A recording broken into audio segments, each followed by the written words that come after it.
അനുഭവവാണി.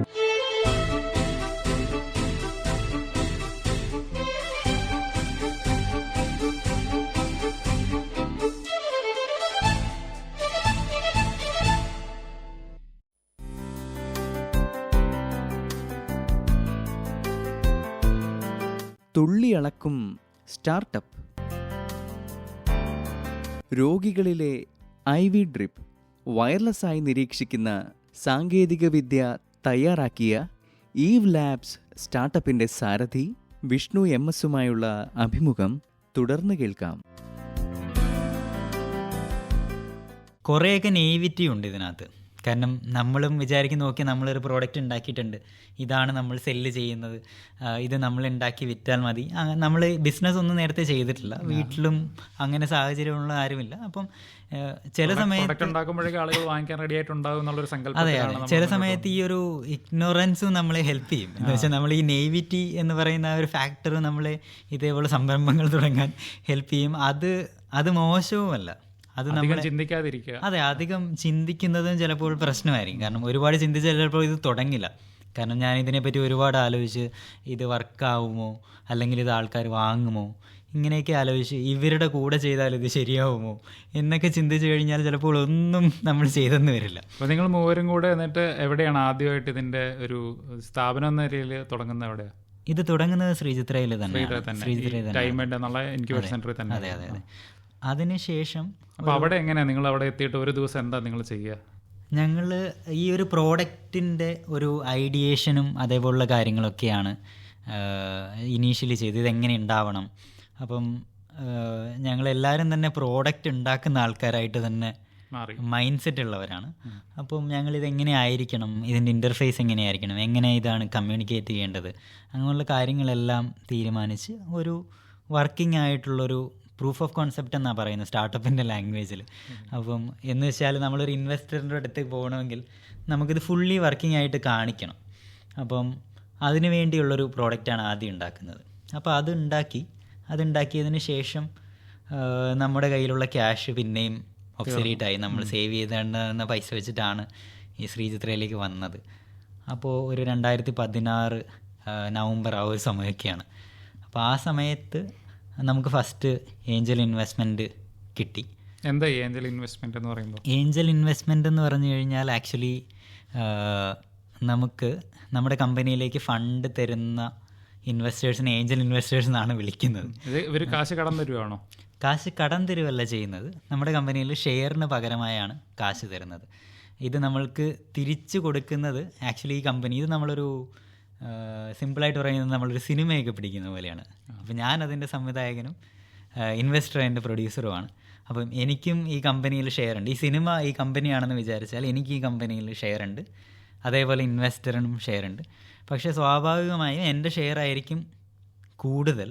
കാരണം ഈ സ്റ്റാർട്ടപ്പ് എന്ന് പറയുന്നത് ഇതൊരു ക്യാപിറ്റൽസിൻ്റെ സ്ട്രക്ചറിൽ ഇത് വർക്കാവുന്നത്. അതായത് ഇത് നമ്മൾ കൂടുതൽ ഫണ്ട് റേസ് ചെയ്ത് കൂടുതൽ സ്ഥലത്തേക്ക് പ്രോഡക്റ്റ് എത്തി അതിനുശേഷം ഈ കമ്പനി ചിലപ്പോൾ വേറൊരു കമ്പനി അക്വയർ ചെയ്യുകയോ അല്ലെങ്കിൽ അത് IPO പബ്ലിക്കായിട്ട് ലിസ്റ്റ് ചെയ്യുമ്പോഴൊക്കെയാണ് ഈ ഇൻവെസ്റ്റേഴ്സിന് ഇതിനുള്ള റിട്ടേൺ കിട്ടുന്നത്.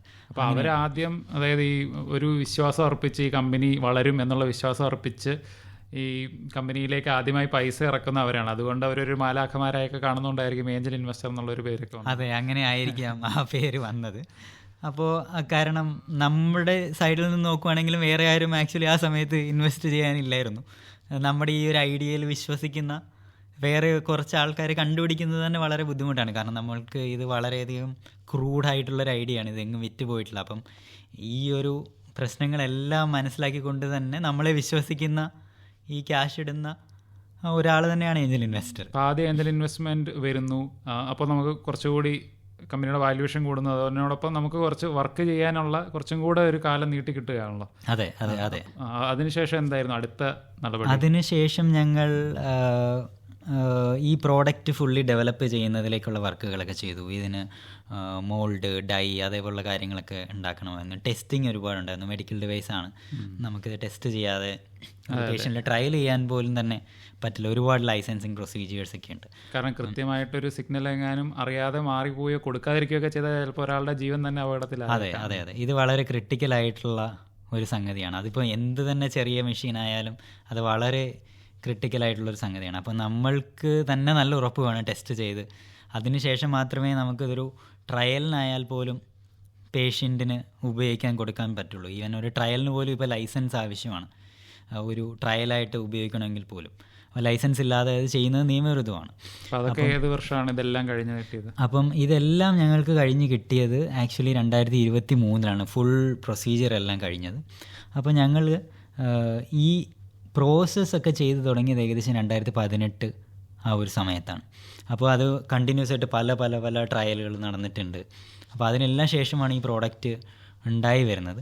അപ്പോൾ ഫസ്റ്റ് റൗണ്ട് ഓഫ് ട്രയൽസ് ആയിട്ട് ഞങ്ങൾ ചെയ്തത് ഒരു 2019 അപ്പോൾ ഫസ്റ്റ് റൗണ്ട് ചെയ്ത സമയത്ത് ഞങ്ങൾ മനസ്സിലാക്കി വരും, പേഷ്യൻറ്റിലൊക്കെ ഉപയോഗിക്കുന്നതിലുപരി ഞങ്ങൾ വൈഫൈ ഉള്ളൊരു ഉപകരണമാണ് ആദ്യം നിർമ്മിച്ചത്. അപ്പം ഞങ്ങൾ പോയിരുന്ന ഹോസ്പിറ്റലിൽ ഒന്നും തന്നെ പേഷ്യൻ്റ് സൈഡിലേക്കോ അല്ലെങ്കിൽ റൂമുകളിലേക്കോ വൈഫൈ ഉണ്ടായിരുന്നില്ല. അപ്പോൾ അത് ഞങ്ങൾക്ക് ഫീസിബിളായിട്ടുള്ളൊരു സൊല്യൂഷൻ അല്ല എന്ന് മനസ്സിലായി. കാരണം അത് നമ്മൾക്ക് എല്ലാ സ്ഥലത്തേക്കും ഇൻസ്റ്റാൾ ചെയ്യണമെങ്കിൽ തന്നെ ഫസ്റ്റ് ഹോസ്പിറ്റലിൽ അതിനുള്ള സൗകര്യങ്ങൾ വേണം. അപ്പോൾ അതില്ലാത്തത് കാരണം ഞങ്ങൾ വീണ്ടും അതിനകത്ത് വർക്ക് ചെയ്ത് ഒരു long range RF technology, radio frequency technology ഉപയോഗിച്ച് കമ്മ്യൂണിക്കേറ്റ് ചെയ്യുന്ന, നമ്മുടെ റേഡിയോ വേവ് പോലെ തന്നെ കമ്മ്യൂണിക്കേറ്റ് ചെയ്യുന്ന ഒരു ടെക്നോളജി ഉപയോഗിച്ച് ഇത് മാറ്റി ചെയ്തു. ലളിതമായിട്ട് പറയുകയാണെങ്കിൽ നമ്മുടെ കാറിൻ്റെ ഒക്കെ കീ ഒക്കെ ഞെക്കുമ്പോൾ അതെ അതെ, അങ്ങനെ ഒരു ടെക്നോളജി പോലെ അതേ സിമിലർ ടെക്നോളജി ഉപയോഗിച്ച് നമ്മൾ ഈ ഡിവൈസ് വീണ്ടും ഡിസൈൻ ചെയ്യുകയും, അപ്പോൾ ഇത് സ്റ്റാൻഡ് അലോൺ ആയിട്ട്, അതായത് നമുക്ക് ഹോസ്പിറ്റലിൽ വൈഫൈ ഇല്ലെങ്കിലും ഈ മെസ്സേജുകൾ നഴ്സിംഗ് സ്റ്റേഷനിലേക്ക് എത്തും എന്നുള്ളൊരു രീതിയിൽ അത് ഡെവലപ്പ് ചെയ്തു. അത് ഏകദേശം ഒരു 2020 ഞങ്ങൾ ഫസ്റ്റ് റൗണ്ട് പ്രൊഡക്ഷൻ പ്ലാൻ ചെയ്തിരുന്നത്. പക്ഷേ ഞങ്ങളുടെ പ്രതീക്ഷയെല്ലാം മാറ്റിക്കൊണ്ട് കോവിഡ് വന്നു. അപ്പോൾ ഞങ്ങൾക്ക് പ്രൊഡക്ഷൻ ചെയ്യാനുള്ള സാഹചര്യം ഇല്ലാതെ വന്നു ആ സമയത്ത്. അതിനുശേഷം ഞങ്ങൾ ഈ പ്രോഡക്റ്റ് ആ സമയത്ത് തന്നെ ഹോസ്പിറ്റലിൽ കാണിച്ചു തുടങ്ങി. അപ്പോൾ ആ സമയത്ത് ഞങ്ങളിവിടെ മെഡിക്കൽ ട്രസ്റ്റ് ഹോസ്പിറ്റലിൽ പോയപ്പോൾ അവിടെ നേഴ്സ് കോൾ സിസ്റ്റം, അതായത് നേഴ്സിനെ പേഷ്യൻസിനെ എമർജൻസി ആയിട്ട് വിളിക്കാനുള്ള സ്വിച്ചസിൻ്റെ ഒരു റിക്വയർമെൻറ്റ് അവർക്കുണ്ടായിരുന്നു. ആ സമയത്ത് കോവിഡുമാണ്. അപ്പോൾ റൂമുകളിലൊന്നും കയറി വയർ ചെയ്യുക അങ്ങനെയുള്ള കാര്യങ്ങളൊക്കെ ചെയ്യുന്നത് വളരെ ബുദ്ധിമുട്ടുള്ളൊരു സാഹചര്യമാണ്. അപ്പോൾ ആ സമയത്ത് ഞങ്ങൾ ഈ ഒരു ഡ്രിപ്പ് മോണിറ്ററിങ്ങിൻ്റെ സൊല്യൂഷൻ ഉപയോഗിച്ച ടെക്നോളജി ഉപയോഗിച്ച് തന്നെ ഒരു നേഴ്സ് കോളിംഗ് സിസ്റ്റം കൂടി ഉണ്ടാക്കി. അത് ഫുള്ളി ബാറ്ററിയിൽ വർക്ക് ചെയ്യുന്ന, നമ്മുടെ നോർമൽ ക്ലോക്ക് ബാറ്ററിയിൽ വർക്ക് ചെയ്യുന്ന ഒരു സൊല്യൂഷനാണ്. വയറിംഗ് ഒന്നും വേണ്ട, ഒരു വയറിങ്ങും തന്നെ ആവശ്യമില്ലാതെ വർക്ക് ചെയ്യുന്ന, 1.5 വർഷത്തിന് മുകളിൽ ഈ ബാറ്ററിയിൽ തന്നെ വർക്ക് ചെയ്യുന്നൊരു സൊല്യൂഷൻ ഉണ്ടാക്കുകയും, അതായത് രോഗി ഒരു സ്വിച്ചിൽ അമർത്തുമ്പോൾ നഴ്സ് സ്റ്റേഷനിലേക്ക് ഒരു സിഗ്നൽ പോകുന്നു, അവിടെ നഴ്സിന് ഓടി വരികയോ അത്യാവശ്യം നോക്കുകയോ ചെയ്യാം, അതിനുവേണ്ടി റെസ്പോണ്ട് ചെയ്യുകയോ ചെയ്യാം. അതും വയർലെസ് ആയിരുന്നു. അതും വയർലെസ് തന്നെയായിരുന്നു. അപ്പോൾ അത് സെയിം ടെക്നോളജി തന്നെയാണ്. ഞങ്ങൾ ഡ്രിപ്പോയ്ക്ക് വേണ്ടി ഇതിനകത്ത് ഒരുപാട് ഗവേഷണം ചെയ്തിട്ടുണ്ടായിരുന്നു. അതുകൊണ്ട് ഞങ്ങൾക്ക് ആ സമയത്ത് അത് വളരെ സ്പീഡിൽ ചെയ്യാൻ പറ്റുകയും അവിടെ അത് ഇംപ്ലിമെൻ്റ് ചെയ്യുകയും ഞങ്ങൾക്ക് ഗ്രാജുവലി അതിനുള്ള ഓർഡറുകൾ വരികയും ചെയ്തു. ഇപ്പോൾ അത് ഏകദേശം ഒരു 10,000-ന് പുറത്ത് യൂണിറ്റ്സ് ഇന്ത്യയിലെ എല്ലാ സ്റ്റേറ്റുകളുമായിട്ട് പല പല ഹോസ്പിറ്റലുകളിൽ ഉണ്ട്. അതിനിപ്പോൾ ഒരു ബ്രാൻഡ് നെയിമായി വന്നിട്ടുണ്ട് പല പല സ്റ്റേറ്റുകളിലും. അപ്പോൾ അത് ഞങ്ങളെ ഒരുപാട് ഹെൽപ്പ് ചെയ്യുന്നുണ്ട് സ്കെയിൽ ചെയ്യുന്നതിലും. അപ്പോൾ ഡ്രിപ്പോ അതുപോലെ തന്നെ ഞങ്ങൾക്ക് ലൈസൻസ് കിട്ടിയിട്ടുണ്ട്. അപ്പോൾ ഇനി ആക്ച്വലി ഞങ്ങൾ ഡ്രിപ്പോയും ഇതേപോലെ തന്നെ ഇംപ്ലിമെൻറ്റ് ചെയ്ത് തുടങ്ങും. ഇപ്പോൾ പറഞ്ഞു വരുമ്പോൾ ഞങ്ങൾക്ക് ആക്ച്വലി ഇപ്പോൾ വയർലെസ് നെറ്റ്വർക്ക് ഒരുപാട് ഹോസ്പിറ്റലുകളിലുണ്ട്. അപ്പോൾ ഡ്രിപ്പോ ഇംപ്ലിമെൻറ്റ് ചെയ്യുന്നത് കമ്പാരിറ്റീവ്ലി ഈസിയാണ്. കാരണം സെയിം നെറ്റ്വർക്കിലാണ് ഡ്രിപ്പോ വർക്ക് ചെയ്യുന്നത്. ഹോസ്പിറ്റലുകൾക്കും പുതുതായിട്ടൊന്നും വാങ്ങേണ്ട ആവശ്യമില്ല, അവിടെ ഉള്ള ഡിസ്പ്ലേ തന്നെ ഉപയോഗിക്കാൻ പറ്റും. അപ്പോൾ അങ്ങനെ ഒരു മോഡലിലാണ് ഞങ്ങൾ ഇപ്പോൾ വർക്ക് ചെയ്യുന്നത്. അപ്പോൾ ശ്രീധരയിൽ നിന്ന് പിന്നെ ഈ മേക്കർ വില്ലേജിലേക്കുള്ള ഒരു വരവ് എപ്പോഴായിരുന്നു? 2019 സമയത്താണ് ആക്ച്വലി ഞങ്ങൾ ശ്രീധരയിൽ നിന്ന് മേക്കർ വില്ലേജിലേക്ക് വരുന്നത്. മേക്കർ വില്ലേജിലേക്ക് വരാനുള്ള ഒരു റീസൺ പ്രൈമറിലി ഞങ്ങൾക്ക് ഒരുപാട് ട്രാവൽ ഉണ്ടായിരുന്നു. അപ്പോൾ കൊച്ചിയിൽ നിന്നാണ് ആക്ച്വലി നോർത്ത് സൗത്തിലേക്ക് ട്രാവൽ ചെയ്യുന്നത് ഈസി, അതൊരു റീസൺ ആയിരുന്നു. പിന്നെ അതേപോലെ തന്നെ മാനുഫാക്ചറിങ് ഫെസിലിറ്റീസ്, പ്രോട്ടോടൈപ്പിംഗ് ഫെസിലിറ്റീസൊക്കെ മേക്കർ വില്ലേജിലുള്ള ഫെസിലിറ്റി ഞാൻ പറയുകയാണെങ്കിൽ ആക്ച്വലി ഇന്ത്യയിൽ തന്നെ വേൾഡ് ക്ലാസ് ഫെസിലിറ്റി ആണ് മേക്കർ വില്ലേജിൽ ഉള്ളത്. അത് ഫാബ് ലാബിൻ്റെ ഫെസിലിറ്റി ആയാലും നിങ്ങളൊരു ഹാർഡ്വെയർ സ്റ്റാർട്ടപ്പ് ചെയ്യുവാണെങ്കിൽ മസ്റ്റായിട്ടും വന്ന് കണ്ടിരിക്കേണ്ട ഒരു സ്ഥലമാണ് ആക്ച്വലി മേക്കർ വില്ലേജ് അല്ലെങ്കിൽ ഈ ഫാബ് ലാബിൻ്റെ ഫെസിലിറ്റി. മേക്കർ വില്ലേജിൽ വരുമ്പോൾ നമുക്ക് ഈ ഇങ്ങനെയുള്ള കാര്യങ്ങൾ ഉപയോഗിക്കുക എന്നതിൻ്റെ അപ്പുറം കൂടുതൽ ഇൻവെസ്റ്റേഴ്സിനെ കണ്ടുമുട്ടാനും ഒരു സാഹചര്യം ഒരുക്കുന്നുണ്ടല്ലോ. അവിടെ നിന്ന് തന്നെ കേന്ദ്ര സർക്കാരിൻ്റെ ബൈറാക്ക് എന്നൊരു ഗ്രാൻറ്റിന് അപേക്ഷിക്കുകയും അത് കിട്ടുകയും ചെയ്തു എന്ന് പറഞ്ഞു. അപ്പോൾ ആ ഗ്രാൻറ്റ് എന്തായിരുന്നു? ബൈറാക്ക് എന്ന് പറയുന്നത് കേന്ദ്ര സർക്കാരിൻ്റെ ഡിപ്പാർട്ട്മെൻറ്റ് ഓഫ് ബയോടെക്നോളജിയുടെ കീഴിലുള്ള ഒരു ഗ്രാൻറ്റാണ്.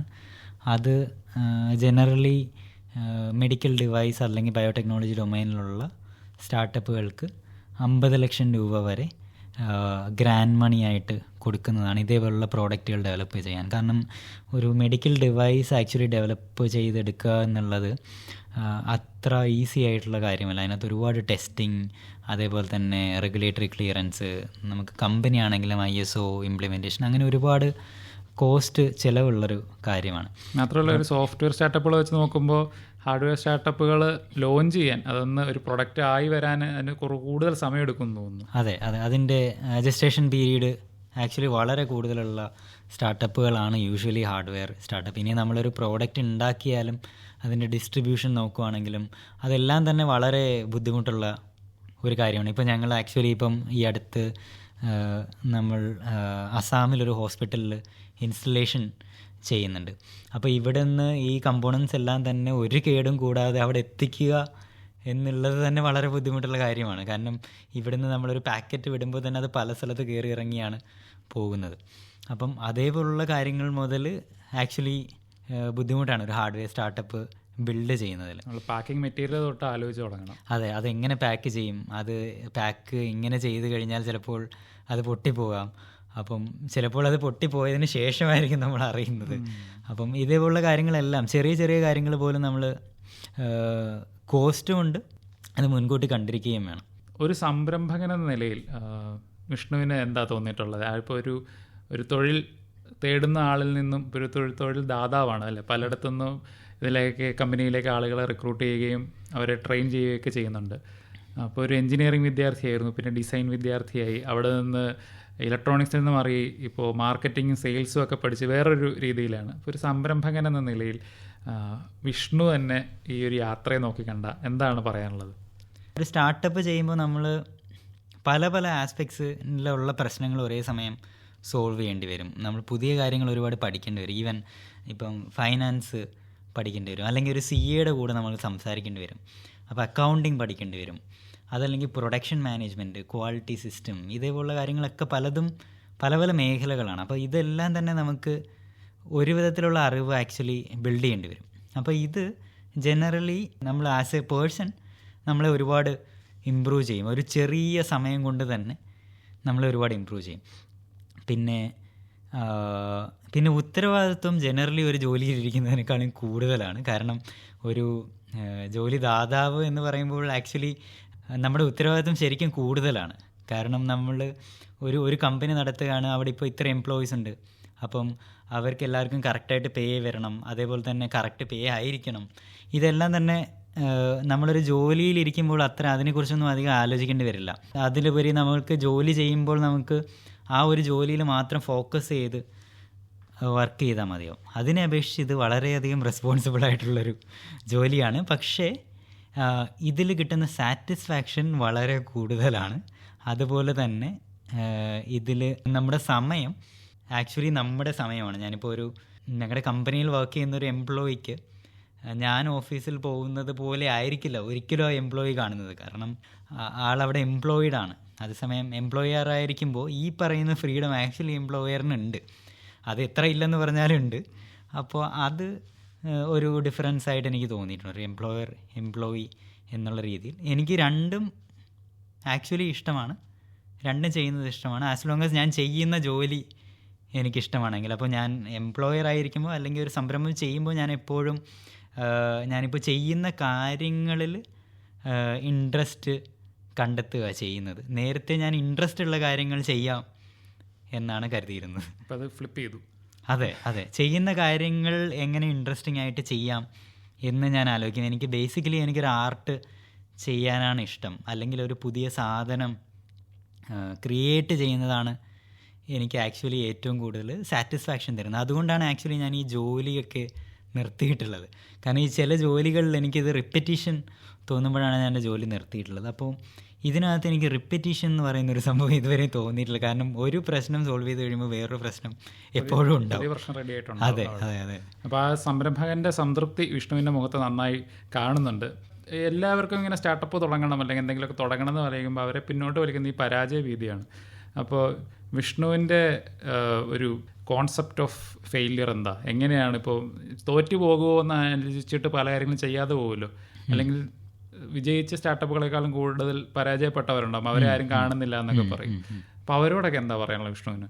പരാജയങ്ങളെ പറ്റി പറയണം എന്നെനിക്ക് തോന്നിയിട്ടുണ്ട്. സക്സസിനെ കുറിച്ച് മാത്രം ചർച്ച ചെയ്താൽ പോരാ അല്ലേ? കാരണം ഈവൻ സക്സസ്ഫുൾ ആയിട്ടുള്ള സ്റ്റാർട്ടപ്പുകളെ നോക്കുവാണെങ്കിലും അത് എന്താണ്, നമ്മൾ സക്സസ് മാത്രമേ അതിനകത്തും പറയുള്ളൂ. ചിലപ്പോൾ അവരും ഒരുപാട് തവണ പരാജയപ്പെട്ടിട്ടുണ്ടാവും. അപ്പോൾ നമ്മളായാലും ഈ ആദ്യം ഡ്രിപ്പോ ചെയ്യുമ്പോൾ പലതവണ പരാജയപ്പെട്ടിട്ടുണ്ട്, ഇപ്പോഴും പരാജയപ്പെടുന്നുണ്ട്.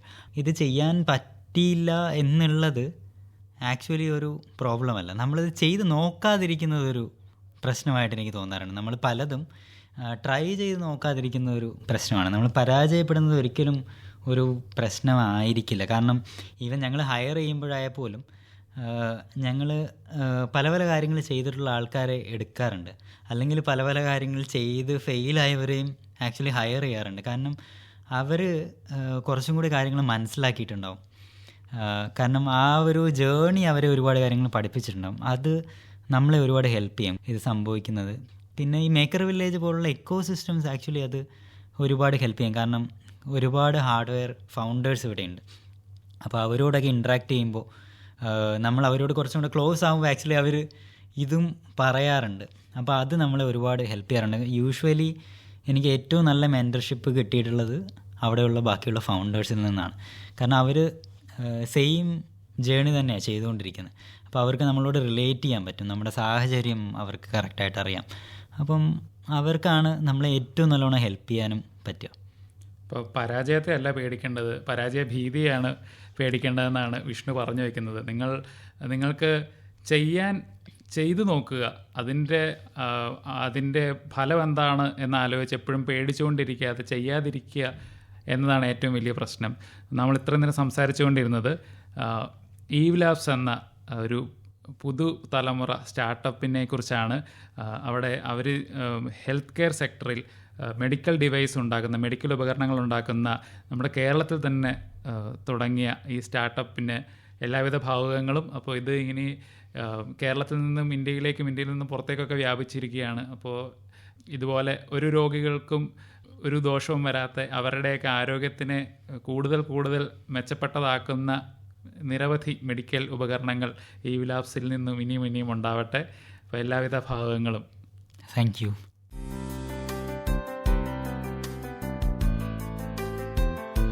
ശ്രോതാക്കൾ ഇതുവരെ കേട്ടത് തുള്ളിയളക്കും സ്റ്റാർട്ടപ്പ്. രോഗികളിലെ IV ഡ്രിപ്പ് വയർലെസ്സായി നിരീക്ഷിക്കുന്ന സാങ്കേതികവിദ്യ തയ്യാറാക്കിയ ഈവ് ലാബ്സ് സ്റ്റാർട്ടപ്പിൻ്റെ സാരഥി വിഷ്ണു MS-ഉമായുള്ള അഭിമുഖം. നിർവഹണം റിയാസ് കളപ്പുരയിൽ. സഹകരണം അരുൺ C. പ്രകാശ്.